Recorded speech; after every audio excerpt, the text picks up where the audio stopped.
கடவுளருள் TV நேயர்களுக்கு astro KS ஐயங்காரின் பணிவான நமஸ்காரங்கள். வார பலன் 13/5/2024 19/5/2024 வரலும் உண்டான வாரத்திற்கு மேஷம் முதல் மீனம் வரை என்ன பலன்னு பார்க்கலாம். இந்த வாரத்தில் பார்த்தாலேயானால் கோல்சாரம் அப்படின்னு சொல்லும்போது காலபுருஷ தத்துவத்தின் முதல் ராசியான மேஷ ராசியில் சூரிய பகவான், புதன் சுக்கிரனோடு சேர்ந்திருக்க, ரிஷபத்தில் குரு பகவான், கன்னியில கேதுவும், சனி பகவான் கும்பத்திலையும், மீனத்தில் ராகுவும் செவ்வாயும் இருக்கு. இந்த வாரம் வரக்கூடிய பயிற்சிகள் மாற்றங்கள்னு பார்த்தோம்னா மாத கிரகமான சூரியன் மேஷத்திலிருந்து ரிஷபத்துக்கு 14ஆம் தேதி கார்த்தால போற வைகாசி மாசம் பிறக்கிறது. இந்த மாசத்துல இந்த வாரத்தில் பார்த்தேனால் சந்திர பகவான் புனர்பூச நட்சத்திரம் மிதுன ராசியிலேயே இருக்கார். புனர்பூச நட்சத்திரம் மிதுன ராசியில இந்த வாரத்தை ஆரம்பிக்கிறார். கார்த்தால 8:30 மணி வரலும் மிதுன ராசியிலேயே இருக்கார். அதற்கு பிறகு அவர் அஸ்த நட்சத்திரம் வரலும் போறார். அதாவது மிதுனம், கடகம், சிம்மம், கன்னி 4 ராசிகளை தாண்டி போறார். அஸ்த நட்சத்திரம் வரலும் போறார் கன்னியாரா. இந்த வாரத்தில் பார்த்தாலேயானால் சுப நிகழ்ச்சிகள் அப்படின்னு பார்க்கும்பொழுது பூச நட்சத்திரம் வருது. பூச நட்சத்திரம் 13ஆம் தேதி அன்னைக்கு அது ஒரு பெரிய விசேஷம். வடலூர் பூசத்துக்கே பெயர் போன இடம். தைப்பூசம் பெரிய விசேஷம். இருந்தாலும் எல்லா பூசத்திற்கும் வடலூரை நினைச்சு அங்கே வள்ளலாரை பற்றி சொல்லாத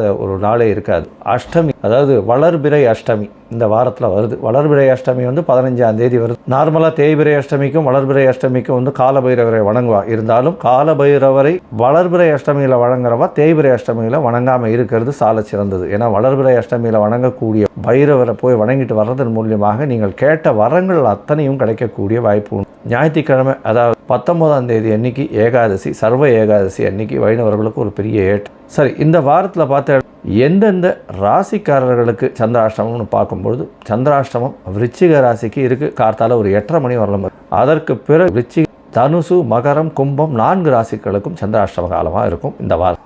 இந்த வார பலன் மேஷம் முதல் மீனம் வரை எப்படி இருக்குன்றது பார்ப்போம். சிம்மம், மகம், பூரம், உத்திரம் இந்த 3 நட்சத்திரம் 9 பாதங்களை கொண்ட ராசி. ராசியின் அதிபதினு சொல்லக்கூடியவர் சூரிய பகவான் ராசிக்கு 9ஆம் இடத்துல உச்சம் பெற்று போயிருக்கக்கூடிய காலகட்டம் இந்த வாரம் பிறக்கும் பொழுது. அதற்கு பிறகு பார்த்தேன்னா 14ஆம் தேதி அன்றைக்கி ராசிக்கு 10ஆம் இடத்துல வரார். சூரியன் 10ல் இருந்தால் அரசாங்க உத்தியோகம் கிடைக்கக்கூடிய வாய்ப்பு. குருவோடு சேர்ந்திருக்கார்.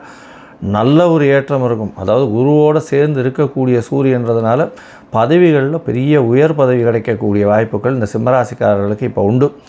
அதாவது உங்களுடைய தொழிலில் பெரிய ஏற்றம் இருக்கும். அதை தவிர வேலை செய்கிற இடத்துல பெரிய மாற்றங்கள் இருக்கும். உங்களுக்கு உயர் பதவி வரக்கூடிய வாய்ப்புகள் நிச்சயமாக உண்டு. 10ஆம் இடத்துல சூரியனும் குருவும் இருக்கிறதுனால தொழிலில் பெரிய அபிவிருத்தி வரக்கூடிய வாய்ப்புகள் நிச்சயமாக இருக்குது. அரசியல் சம்பந்தப்பட்டவர்கள், அதை தவிர அரசாங்க உத்தியோகம் பண்ணுறவர்களுக்கெல்லாம் பெரிய ஏற்றம் கிடைக்கக்கூடிய காலகட்டமாக இருக்கும். இருந்தாலும் 7ஆம் இடத்தில் இருக்கக்கூடிய சனி பகவான் சிறு சிறு தொல்லைகளை உடல் நலத்தில் கொடுக்கக்கூடிய வாய்ப்பு உண்டு. பேச்சில் ரொம்ப ஜாகிரதையாக இருக்கிறது நல்லது. 2ஆம் இடத்துல கேது பகவான் இருக்கிறதுனால பேச்சில் பிரச்சனைகள் இருக்கக்கூடிய காலகட்டமாக அமையும். உங்களுடைய ராசிக்கு 8ஆம் இடத்துல செவ்வாய் பகவான் மறைந்திருக்கிறது ரொம்ப விசேஷம். ஆனால் 9ஆம் அதிபதி 8ஆம் இடத்துல இருக்கிறார் அப்படின்னு சொல்லும் பொழுது உங்களுக்கு சிறு சிறு பிரச்சனைகள், அதாவது 9ஆம் அதிபதி 8ஆம் இடத்துல இருக்கிறதுனால தந்தைக்கு உடல்நல பிரச்சனை இருக்கும். தந்தை மூலியமாக வரக்கூடிய சொத்துக்கள் நிச்சயமாக வரக்கூடிய வாய்ப்புகள் இந்த வாரத்தில் உண்டு.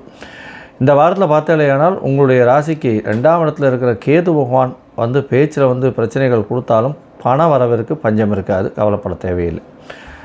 இந்த வாரத்தில் அதிகமாக வெகு வேகமாக செல்லக்கூடிய சந்திர பகவான் உங்களுடைய ராசிக்கு 12ஆம் அதிபதி 13/5/2024 19/5/2024 வரலும் உண்டான வாரத்தில் 13ஆம் தேதி காலை ஒரு 8:30 மணி வரலும் சந்திர பகவான் உங்களுடைய ராசிக்கு 11ஆம் இடத்துல இருக்கார். 12ஆம் அதிபதி 11ஆம் இடத்துல இருக்கிறதன் மூலியமாக செலவுகள் அற்ற நிலை இருக்கும், கவலைப்பட தேவையில்லை. 12க்கு 12ன்னு சொல்லக்கூடியது. அதனால் வெளிநாட்டுக்கு போகணுன்னு பார்த்துட்டு இருக்கவா 13ஆம் தேதி கார்த்தால் ஒரு 8:30 மணிக்குள்ளேயே அவளுக்கு நல்ல ஒரு செய்தி வரக்கூடிய வாய்ப்புகள் நிச்சயமாக உண்டு.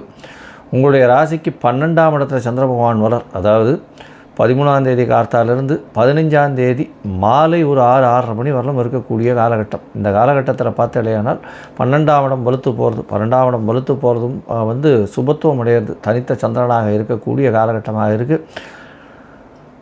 இந்த சூரியனை விட்டும் ஒரு ஒரு 3-4 நாள், அதாவது சஷ்டி திதிக்கு மேலே வந்துடுறார். அதனால் ஒரு நல்ல ஏற்றம் இருக்கக்கூடிய வளர்பிறையில் இருக்கக்கூடிய சந்திரனாக இருக்கிறதுனால எந்த ஒரு விஷயத்துக்கும் கவலைப்பட தேவையில்லை. உங்களுடைய ராசிக்கு 2ஆம் இடத்தை குரு பகவான் பார்க்குறதும் பெரிய ஏற்றம். 12ஆம் இடத்துல சந்திர பகவான் இருக்கிறதுனால சுப செலவுகள் வரக்கூடிய வாய்ப்புகள் நிச்சயமாக இருக்கும். வெளிநாடு போகணுன்னு பார்த்துருந்தாங்கன்னா கண்டிப்பாக வெளிநாடு போகக்கூடிய பாக்கியம் நிச்சயமாக வரும். உங்களுடைய ராசியிலேயே சந்திர பகவான் வரார். அதாவது 18ஆம் தேதி, அதாவது 15ஆம் தேதி சாயந்தரத்துலேருந்து 18ஆம் தேதி காலை ஒரு 8:30 மணி வரலாம் சந்திர பகவான் உங்களுடைய ராசியில் இருக்க. ராசிநாதன் 10ஆம் இடத்துல இருக்கிறது அப்படின்னா திக்பலம் அப்படின்னு சொல்லக்கூடியது. அதாவது உங்களுக்கு சூரியனை பொறுத்தவரைக்கும் 10ஆம் இடம் திக்பலம்னு சொல்லக்கூடியது. அதனால் 10ஆம் இடத்தில் இருக்கக்கூடியது பெரிய ஏற்றத்தை கொடுக்கக்கூடிய காலகட்டமாக அமைய போகிறது. உங்களுடைய ராசியில் சந்திரன் இருக்குது. சனி பகவானால் பார்க்கப்படுறதுனால உடல்நலத்தில் சற்று பிரச்சனைகள் வரக்கூடிய காலகட்டம். புதிதான முடிவுகள் எதுவும் எடுக்க வேண்டாம். மைண்டு கன்ஃபியூஷன் ரொம்ப அதிகமாக இருக்கும். ஸ்ட்ரெஸ் அதிகமாக இருக்கக்கூடிய காலகட்டமாக அமைய போகிறது. உங்களுடைய ராசிக்கு 2ஆம் இடத்துல சந்திர பகவான் போகிற செவ்வாயினால் பார்க்கப்படுறோம். அதனால் சந்திர மங்கள யோகம் அமைகிறது. பேச்சில் ரொம்ப ஜாகிரதையாக இருக்கிறது நல்லது. ஏற்கனவே கேத்து பகவான் இருக்கார். அதனால் பேச்சில் கொஞ்சம் வேகம் அதிகமாக இருக்கக்கூடிய காலகட்டமாக அமையும். கொஞ்சம் பொறுமையாக இருக்கிறது நல்லது. இந்த வாரத்தில் பார்த்தாலேயானால் குருவினால் பார்க்கப்பட்ட சந்திர பகவான் இருக்கிறதுனால ஓரளவுக்கு பிரச்சனைகளில் சிறு பிரச்சனைகள்லேருந்து விலகக்கூடிய வாய்ப்புகள் நிச்சயமாக இருக்கும். இந்த சிம்மராசிக்காரர்கள் அருகில் இருக்கக்கூடிய இந்த கற்பக விநாயகர் கோவிலுக்கு போயிட்டு வாங்கும். நல்ல ஒரு ஏற்றம் கிடைக்கும். ஏன்னா விநாயகரை போய் வழிபட்டு வாங்கும். உங்களுக்கு மாற்றங்கள், ஏன்னா சனி பகவான் சப்தமத்தில் இருக்கிறதன் மூலியமாக பிரச்சனைகள் இருக்கும். அதனுடைய மாற்றங்கள் விநாயகரை போய் வழிபடுவதன் மூலியமாக நிச்சயமாக வரும். விநாயகருக்கு ஒரு அருகம்புல் மாலை, ஒரு தேங்காயை உடைச்சிட்டு வாங்க. நல்ல ஒரு ஏற்றம் கிடைக்கக்கூடிய வாரமாக இந்த வாரம் அமையப்போம். கடவுள் அருள் டிவியை பார்த்தமைக்கு நன்றிகள். மேலும் இது போன்ற தகவல்களை தெரிந்து கொள்ள கடவுள் அருள் டிவியை சப்ஸ்கிரைப் செய்யுங்கள். மறக்காமல் பெல் ஐக்கானை கிளிக் செய்யுங்கள்.